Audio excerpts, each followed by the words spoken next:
When people think about merchant marine captains, they probably think of either glamorous cruise ship captains or men benignly navigating oil tankers and container ships around the world. Well, our guest today is going to put all those misconceptions to rest. Master Mariner, Captain Cynthia Robson, has been a merchant mariner for 46 years, including serving as a captain for 30 of those years. And she has some hair-raising stories of what it's really like to be out on the high seas. And she did it in what may be the last bastion of what has for centuries been a male-dominated world on those same high seas. Now, I love a good sea story, so I'm looking forward to this one. And we caught up with Captain Robson in between classes where she teaches in the Department of Marine Transportation at the United States Merchant Marine Academy in Kings Point, New York. Stay tuned. It's going to be good.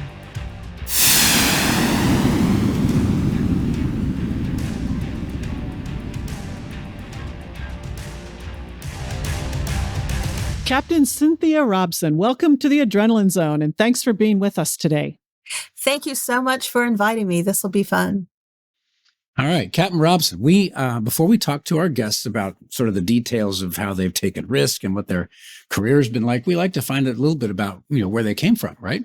So can you tell our listeners a little bit about how you got into the merchant marine in the first place? I grew up on the water. My parents' house is a waterfront house in Nassau Bay, Texas.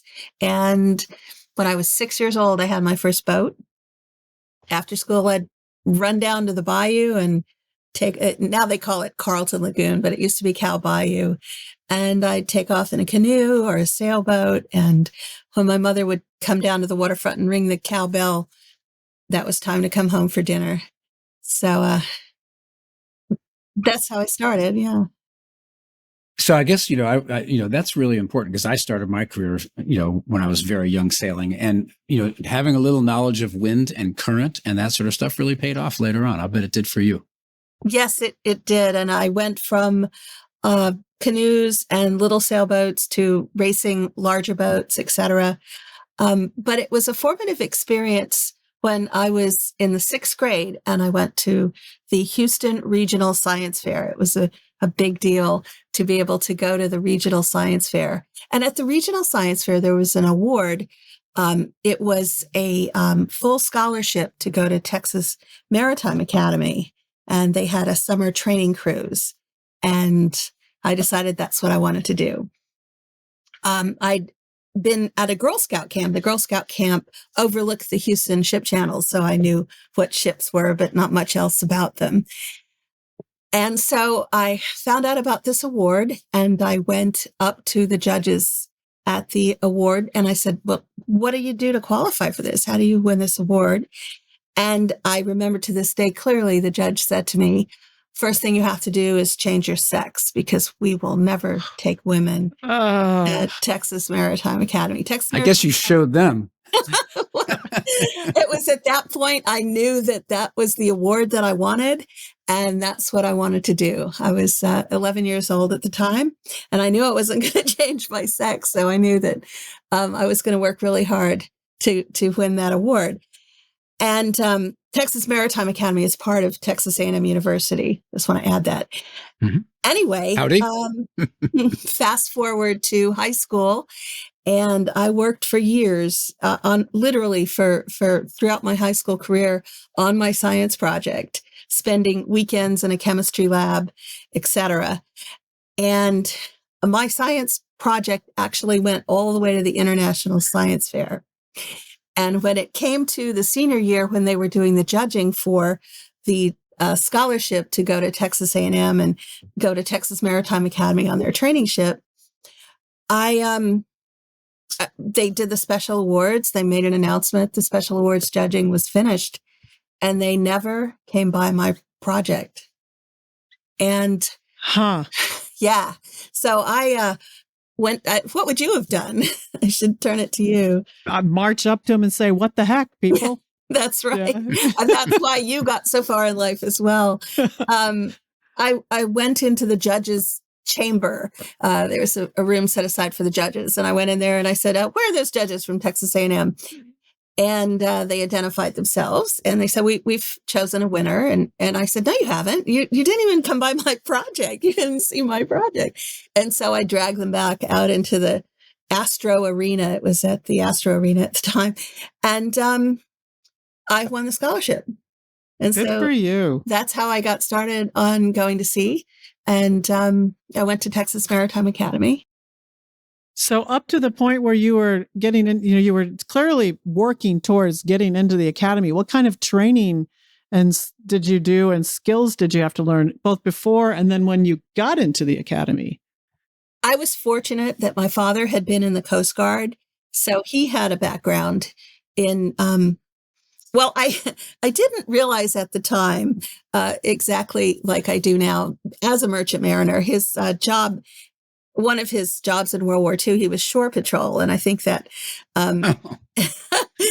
yeah, Sandy's laughing. It had to do with probably a lot of merchant seamen doing less than noble things ashore and throwing them into the brig.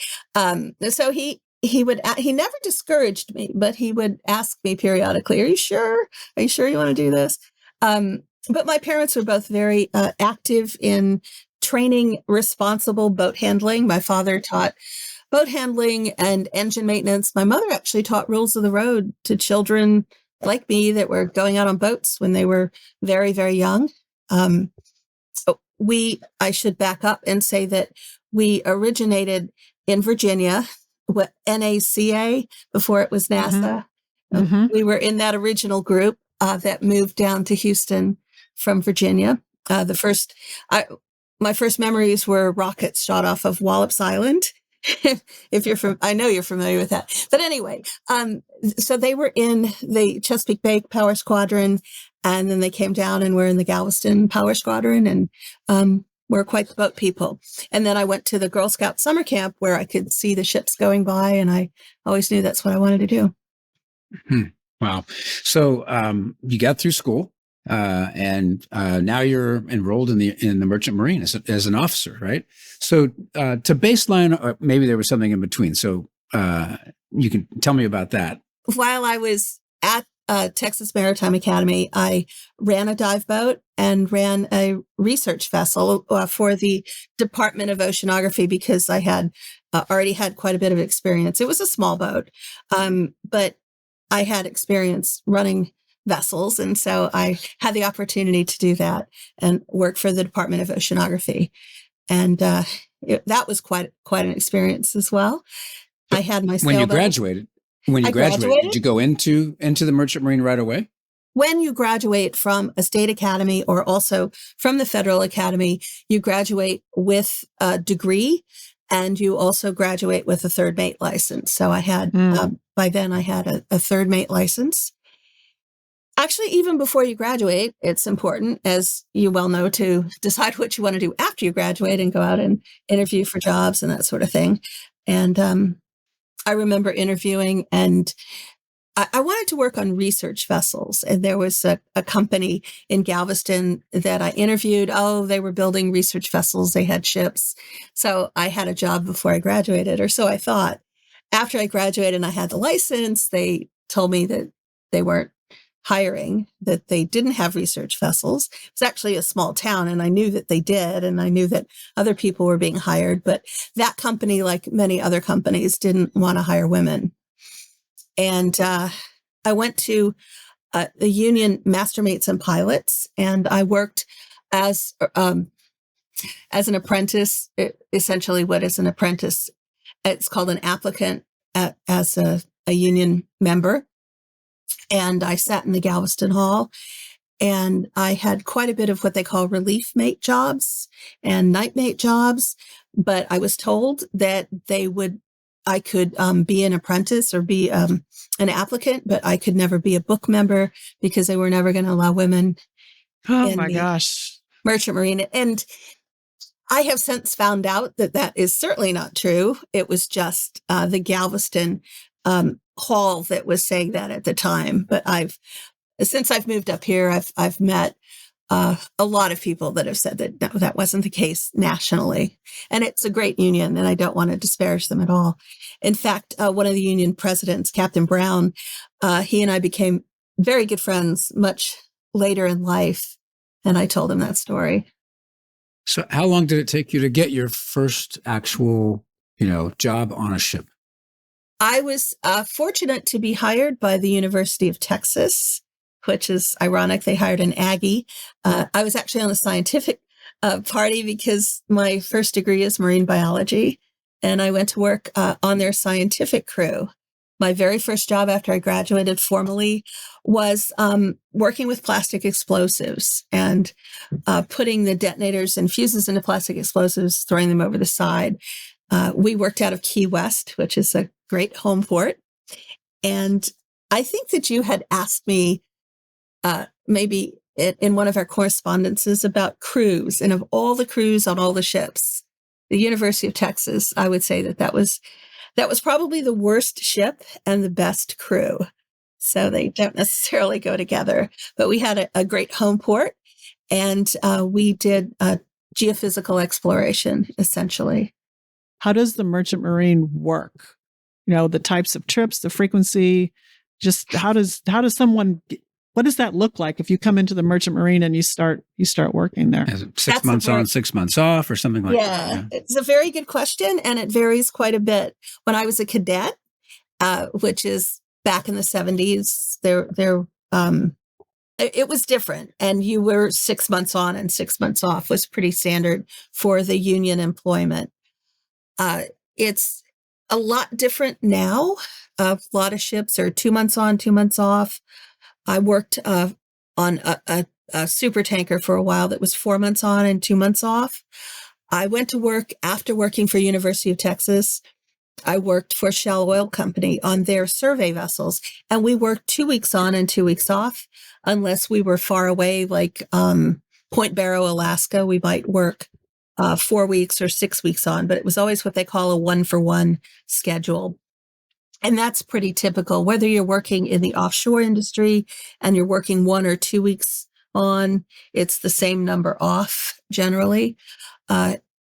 Military Sealift Command, the rotation is a little bit different in that you are on board the ship longer. The advantage of Military Sealift Command is that you gather sea time and you raise your license a lot faster. So a lot of recent graduates like to go to Military Sealift Command. Plus, it's a very steady job, good ships. So you start as a third mate. You talked about raising your license. What is the sort of the career path, and how long does it normally take, to get from being a third mate, a baby merchant mariner, all the way up to being an exalted captain? It really, really varies according to how much sea time you can accrue. And typically you go to sea and if you're working a 1-for-1 schedule, you have to accrue a year's sea time, and you work for usually 2 years to get a year's sea time. If you're accruing sea time on an unlimited tonnage vessel, then you can sit for your unlimited tonnage second mate's license. Actually, when I was going up the ladder, you would sit for the third mate's license when you would be a senior in college right before you graduated. And then you would accrue a year's sea time, which, as I said, takes about 2 years, sit for second mates, and then do the same for chief mate, and then do the same for master.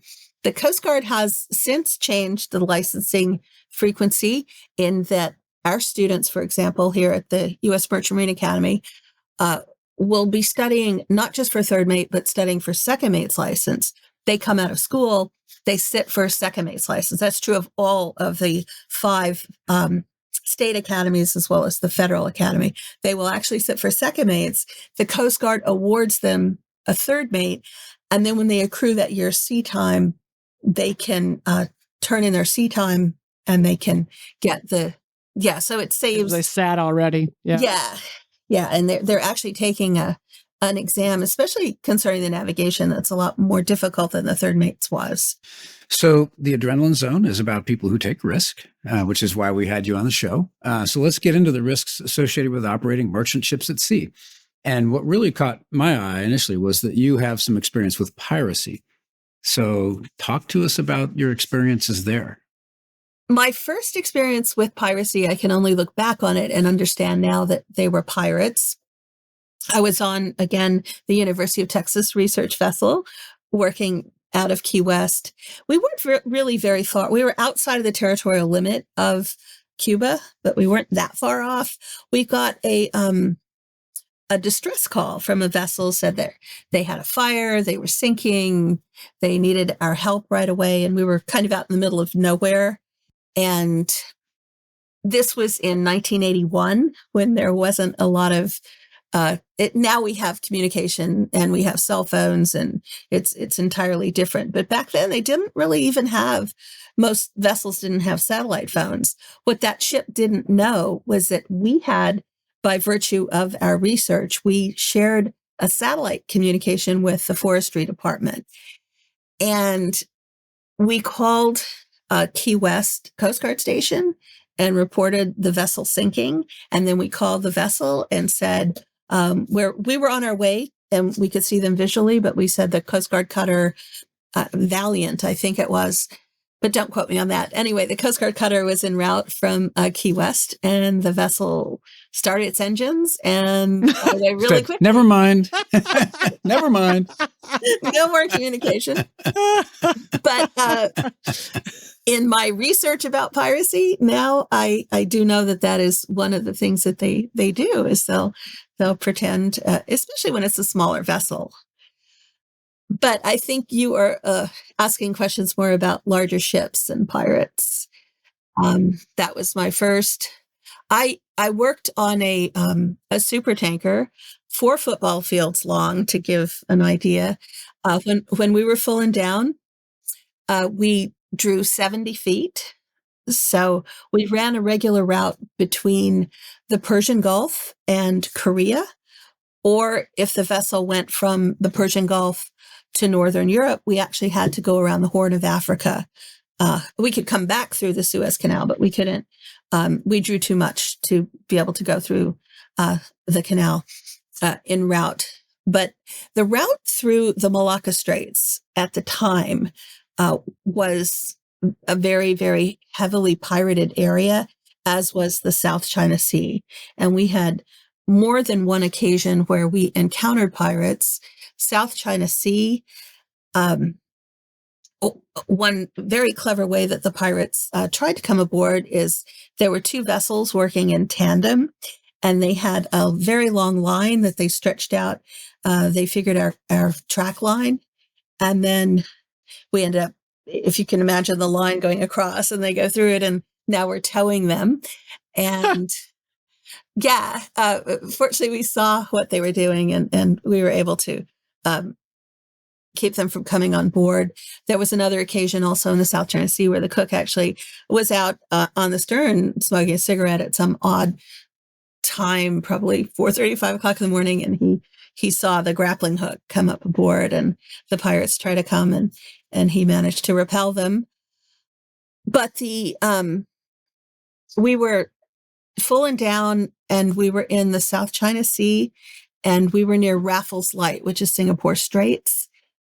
We were on a slow bell. It was before midnight. Our ship was so large that we would have to take a smaller vessel alongside to change out crew, as well as take stores on board, put mail ashore, that sort of thing. This was during the Gulf War. And so our regular ports in the Persian Gulf were not places where we could normally take cargo on board. Well, cargo on board, but we couldn't change out crew usually. And we also couldn't take stores like food, for example. So we were on a slow bell near Raffles Light, and we were changing out crew as well as taking supplies on board and going very, very slow. I was up at the manifold, which is about amidships where the cranes are and where we take the cargo on board. And I had checked off I had the manifest, and I was carrying it aft down the port side of the vessel. The captain was out on the bridge wing, and he was screaming. And I remember looking up and wondering, he was a very calm person, and I was wondering why he was screaming, because we'd had missile attacks during the Gulf War, and he never yelled like that. And it sounded like he was yelling boilers. So I thought, well, that's odd. We've had engine trouble before, and he didn't go out on the bridge wing and yell. And I had a radio, and I was looking up at him. It's about 7 stories up to understand how high the bridge is. And I was trying to talk to him with the radio, and somebody jumped from behind a vent, and he had a large pipe, and he started hitting me with this pipe. And it was at that point I realized that he hadn't been yelling boilers. He'd been yelling borders, borders. And so I kicked him in a sensitive place with a steel-toed boot, and it worked. And I ran forward to the crew yelling borders, and then realized they weren't understanding me either. And so I yelled pirates, and we manned the fire hoses and managed to get them to go back over the side. The reason the captain had been yelling is because there were some pirates up on the bridge, and they had a machete, and they were going after him with a machete. So, oh my gosh. Yeah. So what are they? I mean, I just have to ask, and then I'll ask you a question about weather. But so they're going after a super tanker. It's like catching a whale. What the heck do you do with it when you caught it? Since I've had the experience more than once with pirates, I asked the same question. I actually did quite a bit of research with the Office of Naval Intelligence on maritime security and piracy after the fact. But to answer your question succinctly, it's not easy, because there are certain kinds of pirates, like the ones that work off the coast of Somalia, or did work off the coast of Somalia, where they are trying to take the ship, or they're trying to take the crew for ransom, or they're trying to steal the ship. And this is a horrible thing that happens. A lot of times you don't hear about it because it's not a U.S. flag vessel. Our ship was a U.S. flag vessel, but I doubt you ever heard about it. But pirates will steal the ship, throw the crew overboard, and change the name of the ship and sell the cargo. That used to be, they can't do that nearly as easily as they used to be able to, even as recently as the 1990s, when they were stealing ships and reselling the cargo. The kinds of pirates that boarded our ship were stealing. The first thing they go for is the money in the safe. They try to get the captain to open the safe, which is what they were trying to get the captain to do at the time. They can come aboard and steal from the crew quarters. There was an incident where a really nice pair of sneakers was stolen, and then the ship was in port subsequently, and the crew member actually saw his own sneakers for sale. I did research on what is the most stolen thing, and this is old. This is from the 90s and the 2000s, but the most common thing stolen were mooring lines. Mooring lines are actually very easy to steal because they're laid out on deck. They can put one end of it over the side, and then they've got a whole mooring line, and they can unlay the line, make a net, and feed their village. So there's that kind of pirate, and then there are the pirates for a cause, when they're going after ransom, for example. The Tamil tigers are not a thing anymore, but for a while they were really active also in the Indian Ocean and the South. Wow. So who knew there was such diversity? Not surprising. But while we're on the subject of hazards, I have seen some incredible videos of ships getting completely submerged by monster waves. So dealing with rough weather and the uncertainty around weather patterns, how about that? Did you have a lot of different experiences with rough weather? What'd you notice on a super tanker?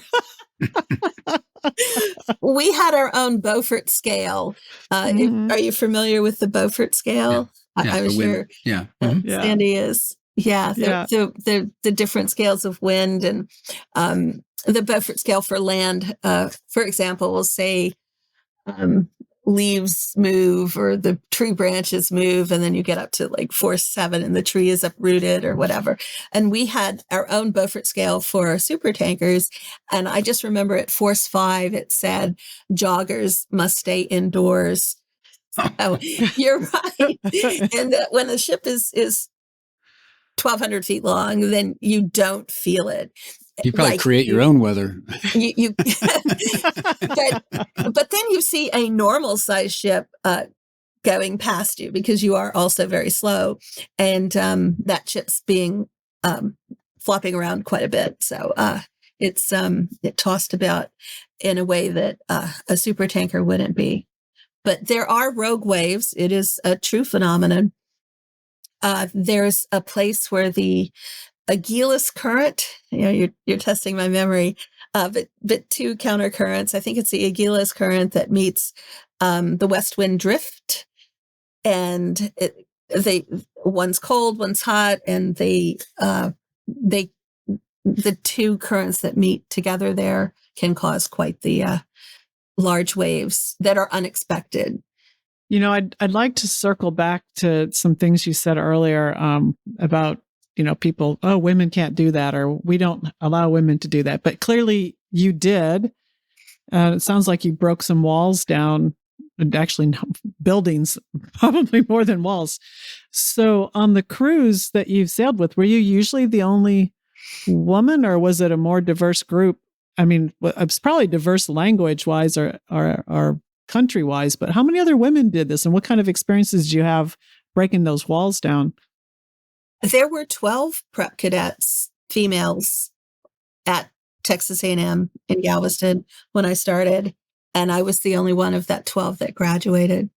Oh my goodness! Graduated in the license program. Others stopped the license program and went on to pursue other unlicensed degrees.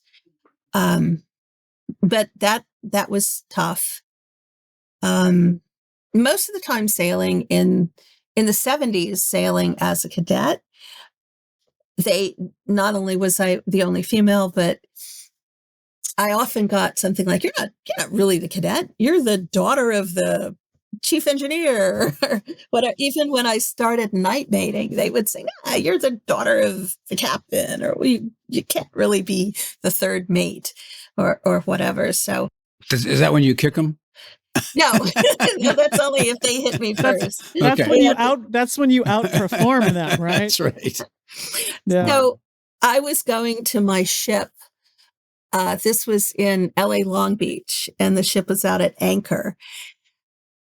It was the Exxon Jamestown, Sea River. Exxon was in the process of selling their vessels, and she had been out at anchor, and I got there. It was already dark. The way that it works when vessels are at anchor is that you catch a launch out to them. And so a lot of times it's like a taxi, and you share a taxi with other vessels, and, other ships are being dropped off. So I had my sea bag, and I gotten on the launch, and we were all going back to the ship or ships. And one of them asked me, well, what ship are you going to? And I said, the Jamestown. He said, I'm so glad we needed a good cook. Oh! We've been waiting to get a cook. Did you? Wow. Then you corrected him? No, not at all. I just let him go at it. And they all started talking about how glad that, it went on, that they were really glad that I was coming on the ship, because how did they react when they saw you on the bridge, standing watch? No, officer of the deck. On merchant ships, the crew has to come to the master's office and sign articles, formal agreement to sail. And so the next morning, when I'm sitting at the desk and they're signing the articles of agreement with me as the master, they were mortified.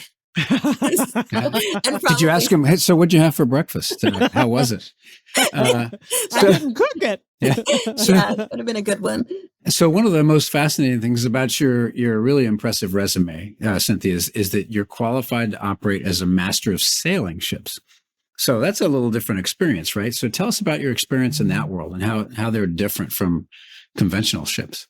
Tall ships. Yeah. Mm-hmm. Tall ships. Yeah. When I'm not at sea for years and years, I would go and I would still sail on these ocean races.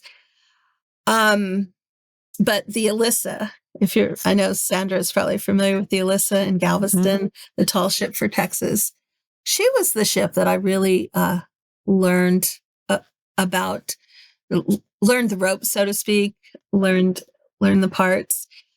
But I was fortunate to be invited and I think this might be what you're alluding to, in the time of Perestroika, when Gorbachev and President Bush, it was right after the fall of the Berlin Wall, it was conceived to have a joint cruise, a joint, well, again, Perestroika is a good word for it, training cruise with cadets from the United States and from the Soviet Union.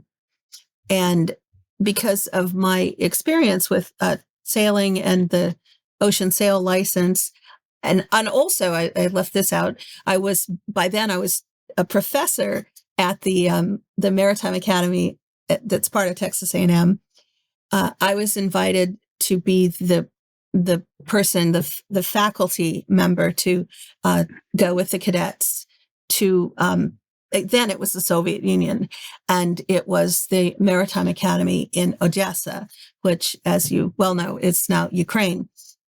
And so I went to Ukraine, or to the Soviet Union, with 54 cadets from the United States, and they enrolled in classes, and I had the opportunity to teach classes.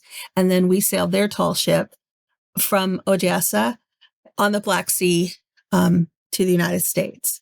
And it was a formative experience. I learned a lot, not just about sailing ships, but about people as well. And they are still my friends, and I still keep in contact with them. Yeah, I've spent a lot of time in Russia, similar kind of thing, but space station related. And I had met a lot of really great people. It's unfortunate we have barriers to continuing our engagement these days with a lot of normal people over there.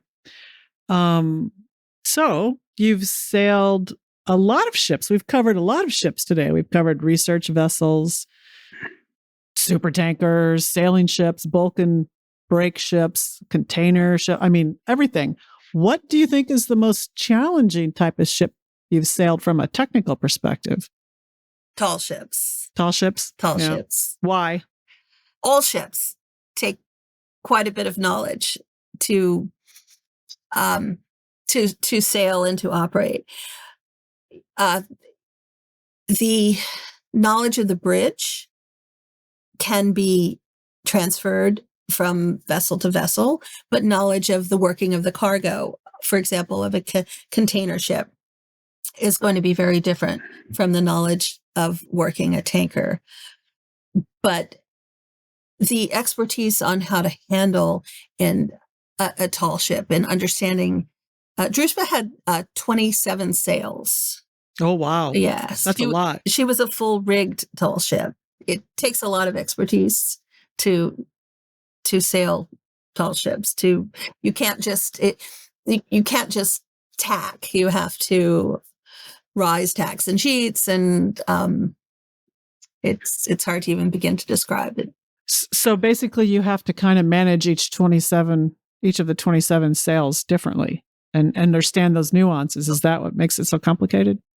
Partly, but when you're conning a tall ship, you also have mast captains, and the mast captains, you convey your orders to the mast captain, and then the mast captain in turn will convey the orders to the crew that handles that mast. Oh, so it's crew resource management as well. It's just Yes. Well, and rather than just turning a wheel with an engine, you're having to deal with the wind and Yeah. going through the wind, either through the wind, through your bow or through the stern.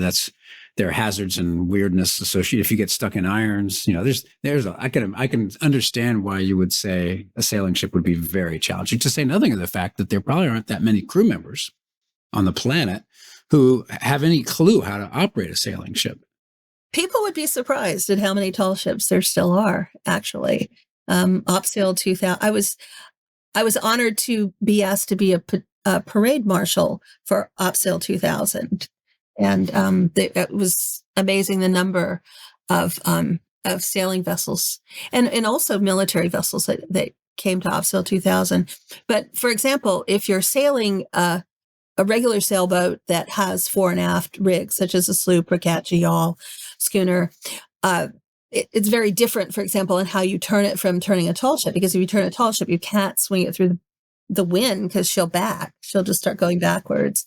And so you have to do something called wearing, which is like jibing each time you want to turn. Oh, wow. But I don't stern want through the wind. Yeah. Yeah. So speaking of all these ships, you're now teaching the next generation of merchant mariners at Kings Point. What kind of advice would you give someone, including a young woman, who would be thinking about entering that line of work? Oh, there's so much opportunity that is there now, and there is no limit, male or female. I am very happy to the fact that I've been here at the U.S. Merchant Marine Academy for 27, going on 28 years as of July.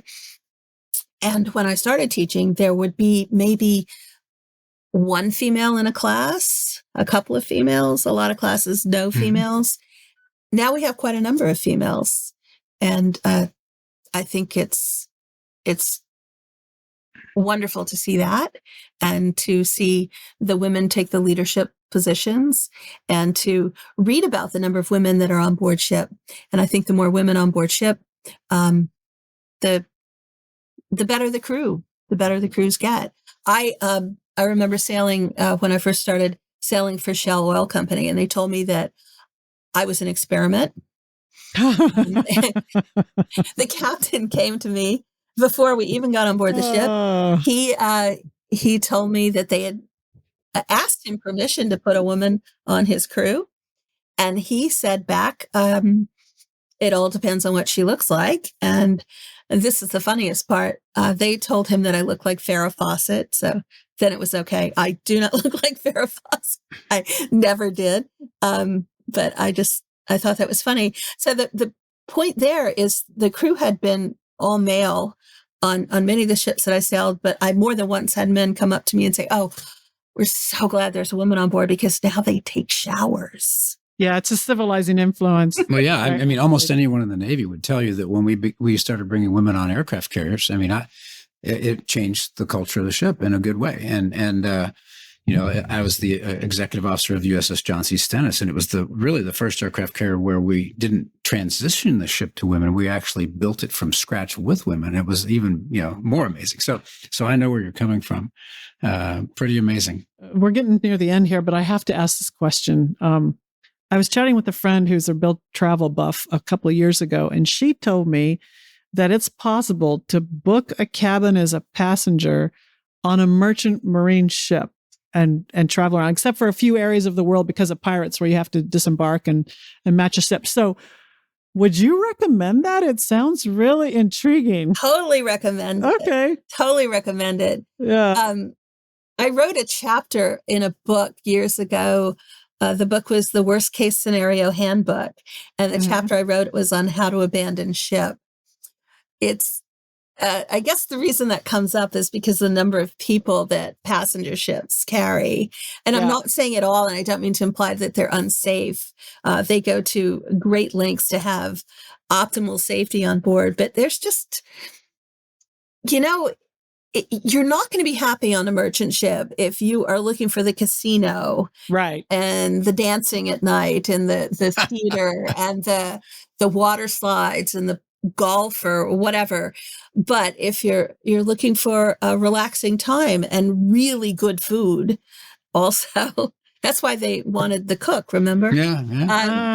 But yeah, it's a morale thing, isn't it? yeah. Oh, yeah. Oh, I would totally recommend it. It Yeah. sounds intriguing. I thought, wow, if I ever wanted to do some writing or some reading or just peaceful, it sounds like quite an adventure. I'm going to go say, take a good book, but there's nothing like the view. And there's movies, there's libraries on board merchant ships. You can go through the Panama Canal. Of course, you can on a passenger ship as well, but you would go to different places. It used to be that merchant ships even today can carry up to 12 passengers. Beyond that, they're required to have a doctor on board, and so they don't carry more than that. But you still can. You're going to have to book from the last port, if it's a U.S. flag or maybe foreign flag too. Don't quote me again, but from the last port in the United States. There's YouTube videos out there. Yeah, I'm going to add it to my bucket list. It just sounds like an adventure. It is an adventure. Well, speaking of adventures, this has been a great adventure for us. We've always wanted to talk to a merchant marine captain. We're delighted to have had somebody who really started off as one of the pioneers of women in this business.